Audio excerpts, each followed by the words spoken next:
Olá! E hoje, na nossa leitura de psicografia, a gente vai conhecer o relato do espírito da Maristela Rodrigues, intitulado Pais que não corrigem seus filhos. Ela vai trazer pra gente a história dela, onde nós vamos conhecer consequências perigosíssimas de pais que são imprudentes na educação dos filhos. Pais que negligenciam a educação. O quanto isso é perigoso para os próprios pais durante a encarnação e depois também, e principalmente para o filho. Uma semente muito perigosa que os pais plantam e eles não fazem a mínima ideia do perigo, do mal que eles estão fazendo para os próprios filhos. A gente vai conhecer. Esse relato lindo foi trazido pela querida médium Sônia Lopes. A Sônia, ela é terapeuta espiritual, ela trabalha com terapias de vidas passadas. Se você se interessa no assunto, procura a Sônia no canal Revelações Espirituais. E agora, vamos ao relato. Era primavera e o jardim da minha casa tinha muitas borboletas. Mamãe sempre falava: aproveite a inocência de ser criança, é a melhor fase. Eu não entendia muito bem. O que significa isso? Mamãe me ensinava a respeitar, principalmente os mais velhos e os professores. No ensino fundamental, observava que alguns alunos não respeitavam os professores. Eu contava para os meus pais e papai falava: não entendo como alguns pais são controlados pelos filhos. Pai, como assim? Vejo muitos pais com medo dos seus filhos por falta de educação. Filhos devem respeito, assim como os pais devem respeitar os seus filhos. No meu tempo de infância, meu pai não precisava repetir. Uma vez só já era suficiente para obedecer. Sinto muito, porque a humanidade não está mudando para melhor. No ensino médio, na sala de aula, era impossível ouvir os professores. Um dia, a professora pediu a um aluno que fizesse silêncio e, se não estivesse interessado na aula, que saísse da sala. No outro dia, os pais exigiram que essa professora fosse afastada das suas funções.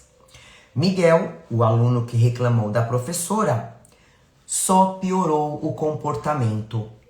Quando os pais dele foram chamados à diretoria, o pai falou: deveria fechar essa escola, não tem competência para educar o meu filho. A diretora respondeu: quem deveria dar educação moral para seu filho é o Senhor.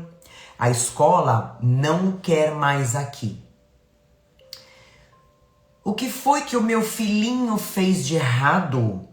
O seu filhinho tem 16 anos, não é um bebê. Ele não respeita ninguém. Invadiu o banheiro feminino e bateu em uma aluna porque ela se recusou a namorar com ele. O pai respondeu: onde já se viu rejeitar o meu filho? Vejo que nessa escola ninguém está no nível do meu Miguel. Vou tirá-lo dessa espelunca. Foi um alívio quando ele foi embora. O tempo passou, terminei o ensino médio e tinha planos para a faculdade. Ajudava os meus pais no mercadinho, que era o sustento da família. Sentia falta dos professores. Eu era boa aluna, responsável e tinha uma boa relação com eles, principalmente com a professora Ana, a que colocou Miguel para fora da sala. Certa vez, pedi para sair do caixa do mercado mais cedo pois estava com muita dor de cabeça. Tomei um banho, mas algo me incomodava. Sentia algo se movimentar como se fosse um vulto. Naquela noite, não pude dormir e vinham as lembranças da professora Ana. Como será que ela está? Meus olhos estavam ardendo de sono, sem energia para trabalhar. Papai perguntou: minha filha, o que foi? Não estou bem, uma tristeza, uma angústia. Pai, acho que vi um vulto e pensei na professora Ana. Será que aconteceu alguma coisa ruim com ela? Ela gostava muito de você. Vá visitá-la. Fui à escola. A direção havia mudado e os professores não eram os mesmos. Algo em mim não estava bem. Sempre levava para o meu quarto, antes de dormir, um copo de água. Mas naquela noite esqueci e acordei com sede. Fui até a cozinha e vi correntes se arrastando no chão. Eu gelei e ouvi: por favor, me ajuda. O medo era tanto que eu não conseguia me mover e aos poucos foi aparecendo o rosto da professora Ana. Dei um grito e meus pais levantaram correndo. Eu tremia. Eles perguntaram: o que foi, filha? Acho que vi a professora Ana. Ela me pediu ajuda. Mamãe foi fazer um chá calmante. Depois dessa noite, voltei à escola. Precisava saber onde a professora estava trabalhando. Com as informações, cheguei a outra escola e pedi para falar com ela, mas fui informada de que havia falecido. Eu perguntei: faleceu? Era tão jovem. Ela estava doente? Não quiseram me falar. Fui para casa e contei aos meus pais. Papai falou: tenho para mim que Miguel se vingou da professora. Imagina, pai, não é para tanto. Quando os pais não corrigem as coisas erradas que os filhos fazem, tornam-se coniventes com os erros deles. Com certeza, Miguel se tornou um delinquente. O tempo passou. Entrei para a faculdade de administração para cuidar dos negócios da família. O prédio da faculdade me dava medo.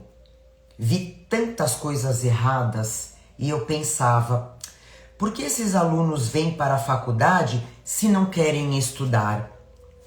Eu tinha medo de que alguém me incomodasse por causa do meu jeito. Eu não interagia, não gostava de coisas erradas. Meu pai sempre me mostrou bons exemplos e nunca passou a mão na minha cabeça. Ou seja, sempre corrigia os meus erros e eu aprendi. Precisei, em um sábado pela manhã, ir fazer um trabalho na faculdade. Fui a última a terminar. As salas estavam vazias e eu estava indo embora quando escutei: Maristela. Olhei e não vi ninguém.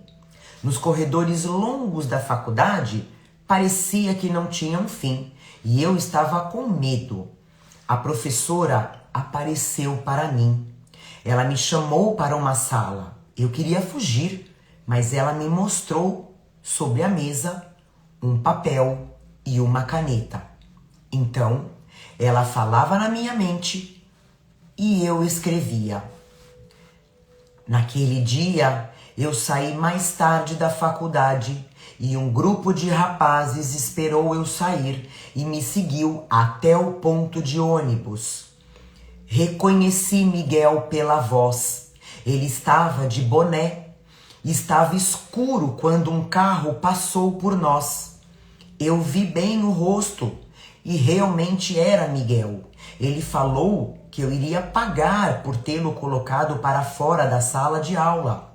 O rosto dele estava transtornado. A única coisa que pensei em fazer foi correr. Meu coração ficou acelerado demais e tudo escureceu. Me perdi na escuridão tentando fugir e corri até a sua casa, mas você teve medo de mim. Sei que morri, não me lembro como. Me ajude, por favor. Eu pensei, meu Deus, como vou ajudá-la?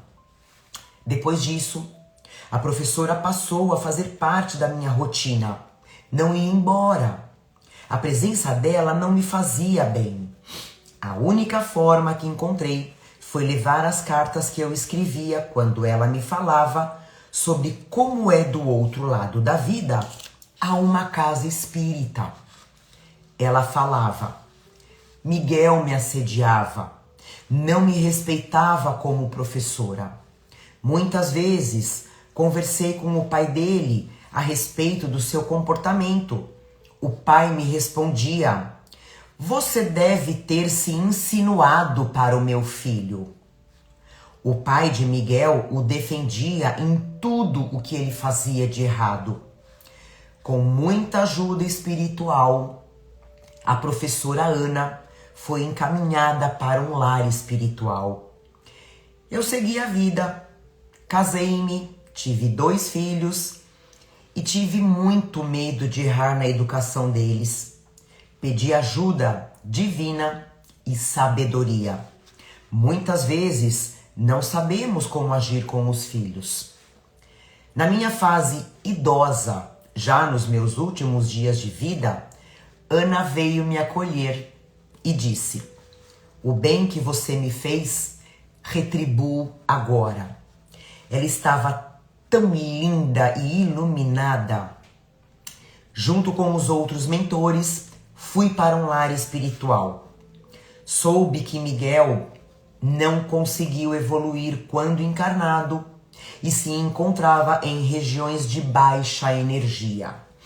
Ana me falou, Miguel foi responsável pelo meu desencarne, mas com o passar do tempo eu o perdoei e desejo que um dia ele consiga aprender a boa conduta. Quando os filhos erram e os pais não os corrigem, tornam-se coniventes com os erros, gerando karmas e energias pesadas. Devemos orar muito pelos filhos e fazer as correções quando necessárias. Aqui, nesta colônia, temos muito trabalho com os jovens que se perdem nos caminhos quando encarnados. Você quer me ajudar? E assim é a minha vida aqui nessa colônia espiritual. Há muito o que fazer. Obrigada por me ouvir e escrever a minha história. Que relato, meus amigos. Que relato. Quantos ensinamentos. Porque a gente sabe que educar um filho não existe manual, como se diz. Não existe um manual. Eles não vêm com um manual. Mas uma coisa é certa, a regrinha básica, educação moral. E eu vou dar a minha opinião agora. Desde criancinha, apresentar uma religião, mas uma religião que faça sentido para que a criança possa se desenvolver acreditando que existem forças maiores guiando o universo, guiando a vida de cada um aqui. Eu tô falando aqui a minha opinião, foi o que eu fiz com os meus filhos e não me arrependo, muito pelo contrário, graças a Deus deu muito certo. Então a questão religiosa, ou eu diria no meu caso espiritual, foi muito importante, foi muito determinante na educação dos meus filhos. Então, voltando ao relato da Maristela, como a gente viu aqui o tema, a questão principal na psicografia, as consequências de não colocar limite nas atitudes das crianças. E a gente ter certeza, nós aqui, que acreditamos na reencarnação, que acreditamos na imortalidade da alma, nós sabemos que muitas pessoas, muitos espíritos reencarnam com tendências maldosas. E a gente consegue observar isso em algumas crianças, desde novinhas. E se essas crianças não tiverem pais, educadores rígidos, uma educação mais rígida, como disse a Ana, a criança ela vai se perder e vai repetir os mesmos erros do passado, exatamente como aconteceu com o Miguel, que inclusive continuou sofrendo quando desencarna e, como ela fala, continua sofrendo nas regiões baixas do plano espiritual. Por isso que lá no início eu falei, os pais que não colocam limites na educação, nas atitudes do filho, eles não fazem a mínima ideia do que eles estão plantando para esse ser humano. A dor, o sofrimento que ele vai ter no futuro.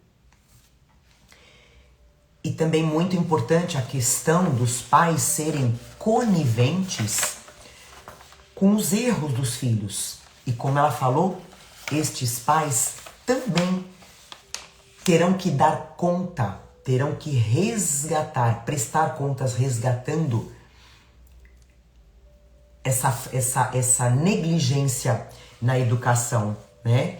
E não é uma regra, meus amigos, não é uma regra na espiritualidade, mas muito, mas muito provavelmente esses espíritos reencarnam juntos para poderem resgatar esses débitos e depois continuarem a sua evolução.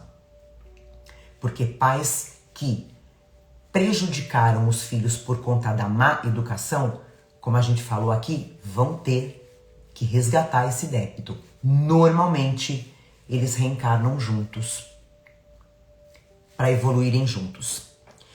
E com relação aos aparecimentos da professora Ana para Maristela, lógico, a Maristela tinha vidência, né? Ela tinha mediunidade, ela via. Então, quando a gente sente, né? Quando a gente vê ou quando a gente sente a presença de um espírito,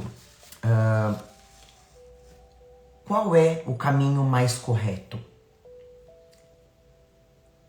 Fazer oração, fazer uma oração sincera, pedindo para que os espíritos benfeitores, os espíritos superiores, encaminhem esse espírito para a luz, para o caminho da luz.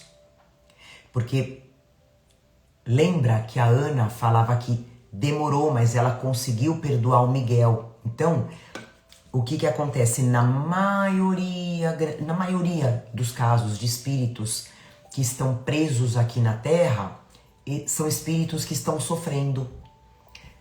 No caso dela, a falta do perdão.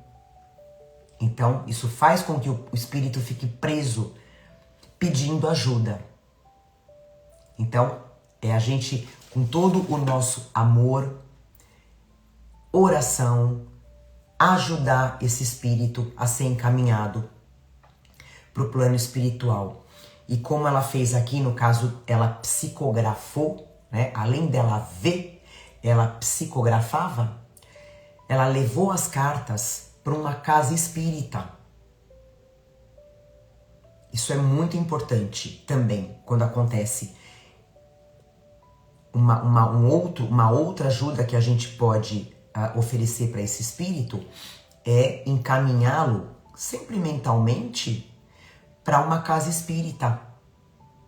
Mentalizar a casa espírita, o centro espírita, para que ele seja levado até lá. E lá ele vai ser auxiliado também. Então, fica aqui esse ensinamento maravilhoso sobre a responsabilidade dos pais em educar os seus filhos da forma mais correta possível, com a moral, bons costumes, sabendo que nós também prestaremos contas se não fizermos o correto. Espero que vocês tenham gostado desse relato lindo.